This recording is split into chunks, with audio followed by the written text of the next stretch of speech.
Welcome to GearCheckGames. This is part 17 of our commentary for The Legend of Zelda: The Wind Waker HD. Last time we placed the 3 Pearls of the Goddesses in their respective pedestals to reveal the Tower of the Gods. And today we're going to be making our way into the dungeon. Now, this is the only dungeon in the game that actually incorporates the boat somewhat. In these early rooms where you have to... I don't know, I feel like it was probably just because they didn't have like a way to transition between the Great Sea and the temple without like having the boat sail inside it. So you really just kind of use it to like access like the different like branches of the first floor. But this water raising and lowering thing can F right off because I feel like I waste a lot of time in this first part just like waiting for the water to be where I need it to be. At least, I mean, I feel like if they would have let you control the water level up and down, a la Water Temple from Ocarina, maybe that would have like helped with the like, I don't know, frustration. Well, I mean, it's not a huge deal. Again, like other things in Wind Waker, it's not something that bothers me like while I'm playing it, but like for the sake of recording, it's like, oh, now I gotta wait for the water to go down because I didn't do it in time. Excuse me. Huh. Wow, what was that? You know, I'm not sure. But whatever it was, it sure startled them. Oh, those boxes remain in place until you move them while you're on the ground. Really that's the most tedious thing, is having to wait for the water to be where you need it to be so you can move the boxes into place, and then like getting interrupted while you're pushing. All this waiting. Yeah. Not the most elegant like set of puzzles in Zelda, but remember last time when I was talking about like atmosphere in Zelda games kind of making up for like when the gameplay doesn't quite deliver? Alright, goodbye box. Yeah, that was poorly timed. It's not like you needed anything in there anyway. This.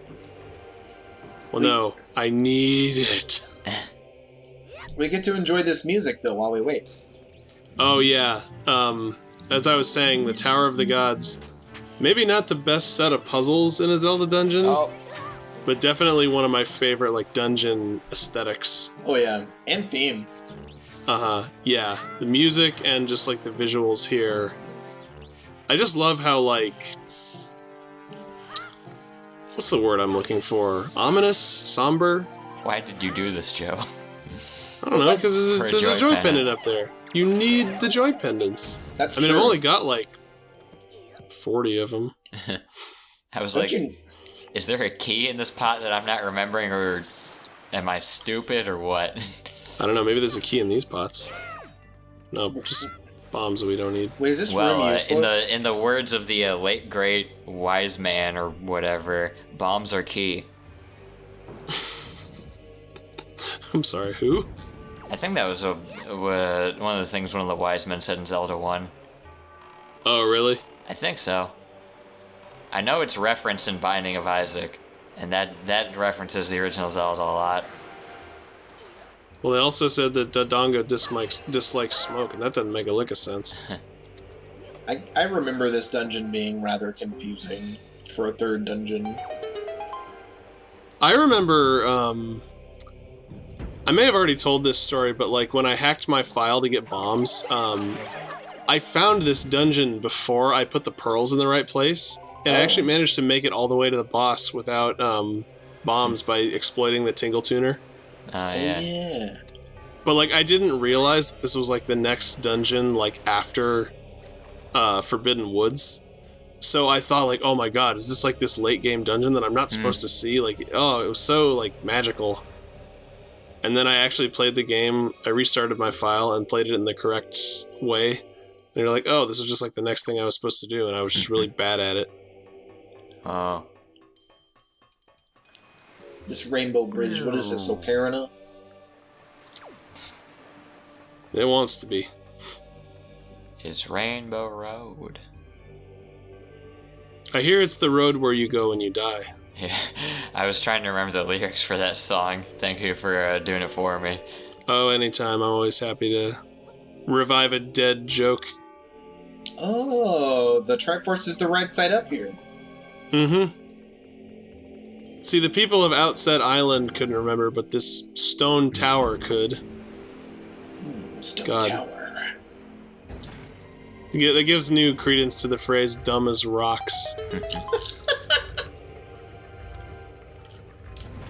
A new section has opened up. Yeah, we got about half of what we needed to do in here done. Well, okay, not quite.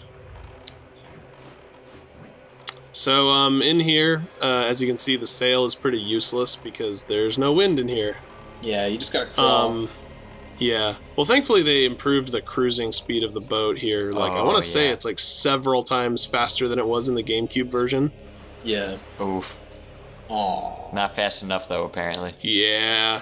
So you gotta revel in my failure here. And now we're here at the bottom. We can catch crabs down here.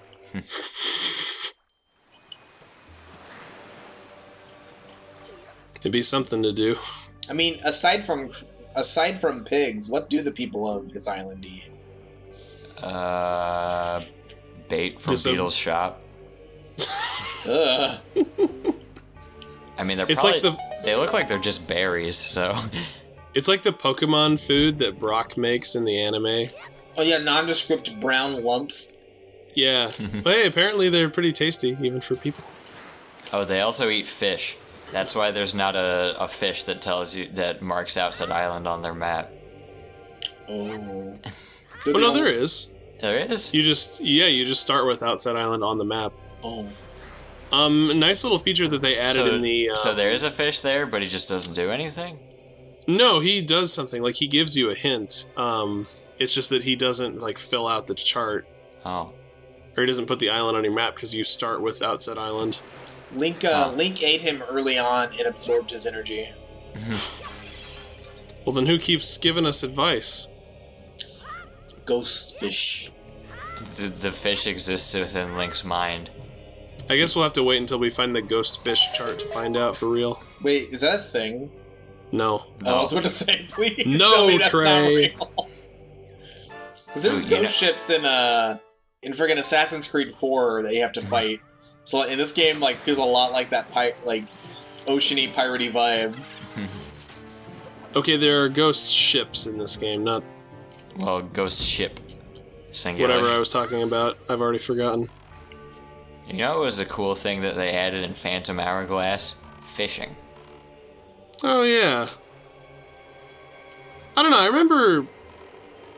Wasn't that minigame, like, really arcadey, though? I think so. Like, it didn't have the same, But it was at least nice that they had I don't know, part of why I really enjoyed the fishing in Ocarina and, like, Twilight Princess is because of how relaxing it is. I don't remember really getting that from Phantom Hourglass. Yeah. I think they also mini-gamified the treasure trawling, too, if that's the right word. Oh, yeah, you have to, like... You actually see, like, the grappling hook going down. Uh-huh. How do you feel about the bug catching in Skyward Sword? It's a nice... well, I mean, as far as, like bug catching in the overworld, or, like, the bug catching minigame with Bruce's buddy? The bug catching, like, with the motion control bug net. I don't have an issue with it. The trick with that is to come up from, like, turn the remote upside down and come up from below. Oh. God, I just realized how stupid that sounds. I think I always the trick is walked up slowly and quietly and very slowly put the net down on him. Mm-hmm. Like a gentle breeze. Yeah.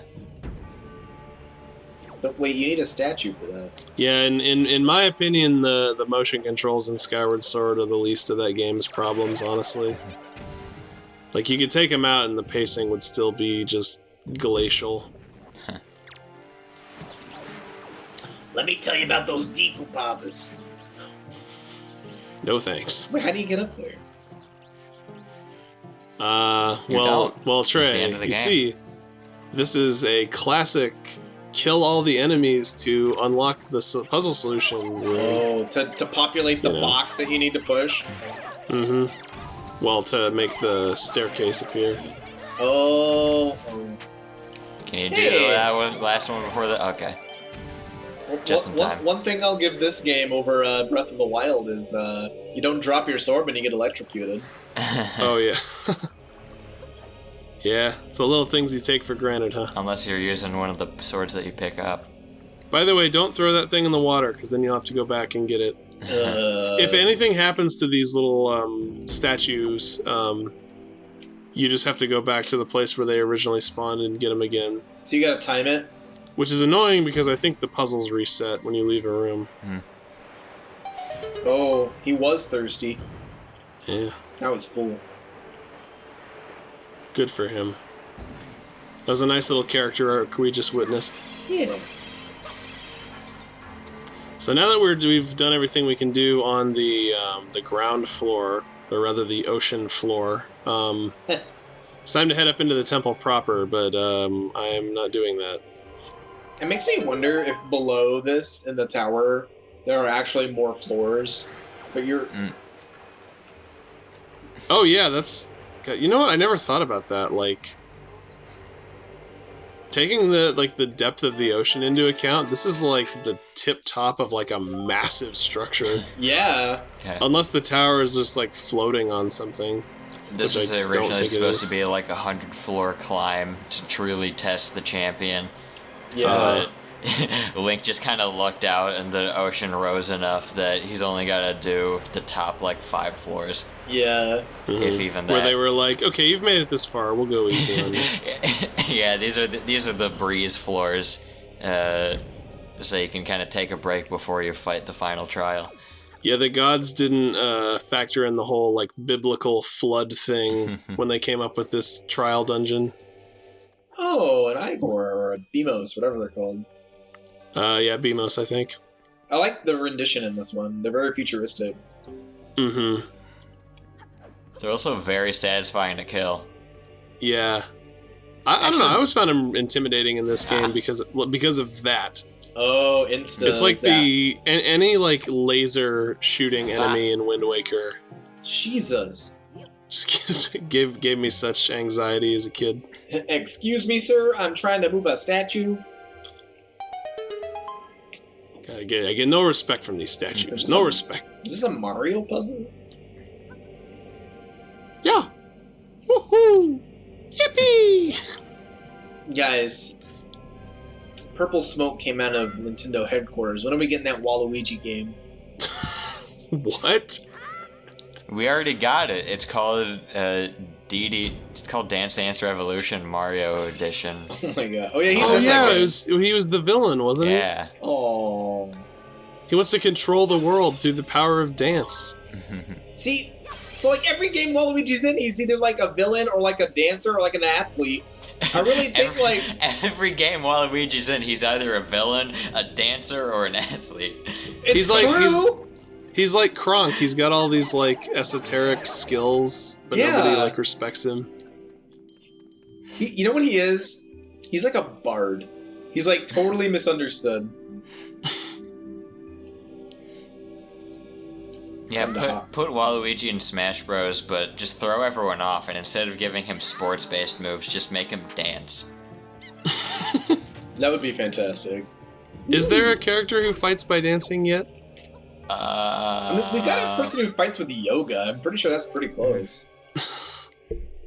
I mean, you could probably make an argument for Bayonetta. Sorta. And I need to be told twice, apparently, to push ZR. Come on! Oh yeah, I think that was the first time Link ever, like, vocally, like, spoke a sentence in any of these games. Yeah, this was the first Zelda game with voice acting. Yeah. Starting with Oi! What about the... Actually, no, Majora had, like, sparse voice. Or, no, Ocarina. Ocarina had, like Ganondorf had a voice in that game. CDI Zelda, excuse me? Oh. What now? CDI Zelda? Philip CDI Zeldas? Trey, you keep like saying something, but I can't quite make it out. The Wand of Gamelon is a game with voice acting in the Zelda universe. Philip Well, maybe CDI, if Joe. If it comes to you, Trey, then be sure to bring it up later. Get the I'm rubies out of dying your to hear ears. about this mysterious Zelda game I've never played or heard of. I bet it's great. This guy. Those faces. Hmm. They look like the little, in Super Metroid, whenever you go down to Brinstar for the first time. They look like those faces that turn to look at you. They look like the moon. Oh, yeah. Majora's Mask. Left, and center, and right, and center. Oh my god, I just realized they all look like Aku. Like they've just got that, like, wide-eyed scowl that he always has. Foolish, God. courageous warrior, traversing the oceans to defeat me. When are we gonna get a Zelda game where you do the music with dance moves? Like the guy in front of the grave. DDR Hyrule Like, Edition. Just take the Wind Waker out and make Link do it with his arms and his body. Put the nunchuck in your left hand. The hero of rhythm. Now dip. The hero of rhyme.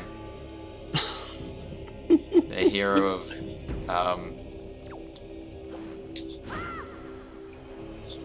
We need The hero of putting out flaming skulls. We need DJ Hero 2, but it's just DJ Hero. but it's just Link and Oh my Navi God. or something like. wasn't DJ Hero an actual game? Yeah. Yes, it was with like a Jeez. plastic turntable, I think. Yeah. Put that in the pile of 2000s era peripherals you'll never use again. You know what though? I can't be too mad because I had a hell of a good time playing Beatles Rock Band with my family in Christmas of '09. I had a good time playing Rock Band with my family until one of those idiots broke the foot pedal on the drums. I was always so mad, because in ye old school days, I played trap set in the jazz band, and the timing on the game is not the same as the actual timing of the music. Yeah, I've heard like actual professional guitarists have played Guitar Hero, and they have so much more trouble than someone who's never touched a guitar in their life. Yeah, Well, right, because it's not for them. Yeah. No. It's for people who want to experience the fantasy, not like actually how to play the guitar. Yeah. And like I understand that, but like whenever you're like highly attuned to being exactly on time and playing the notes like exactly as they're written, like it's like a weird trick of the brain to like untrain your mind to be musical. I know that's like a weird. It sounds like an elitism thing, and I don't want to sound like that. Well, no, I remember having kind of trouble. I've dabbled in a few instruments myself, and there's a bit of a learning curve going to Guitar Hero, but like, just another one of those things where you have to kind of get a feel for it. So, What are we talking about? Mini boss time. Every time Link brings that stone out of his pocket, am I the only one in my mind? I call it Link's butt stone. Because it looks like maybe it's like one of those stones that the dinosaurs used to eat to like help digest their meal. He like upchucks it every time he's got a message. Oh, a message! Or you know, you could just put it in his pocket. That might be a little more convenient. Yeah, it's in his butt Anywho, pocket. we got a classic Zelda enemy here, the Dark Nut. Yeah, the Anubis style nut. Mm-hmm, yeah. One of the more,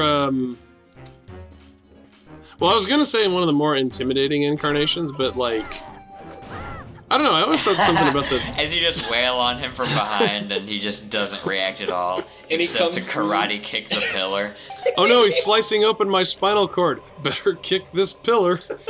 It's like when you're wailing on the Guardians in Breath of the Wild, and I don't see any rhyme or reason to it in my experiences, but like when you're wailing on them and they just randomly start just rapid firing off lasers any which direction. Mm-hmm. Okay, there are versions of Dark Nuts in this game that are intimidating. Like it feels like when you're doing that, like you somehow found the nerve in their system that activates the laser, so then every time you hit them, it just like fires it off. That was weird. It's like a weird touch. I imagine Link like holding the head in place, sticking the sword in there, and just kind of wiggling it around. And every time it fires off, he just kind of giggles a little bit. We got a cool new toy. We'll show it off in part 18. See you then. Bye.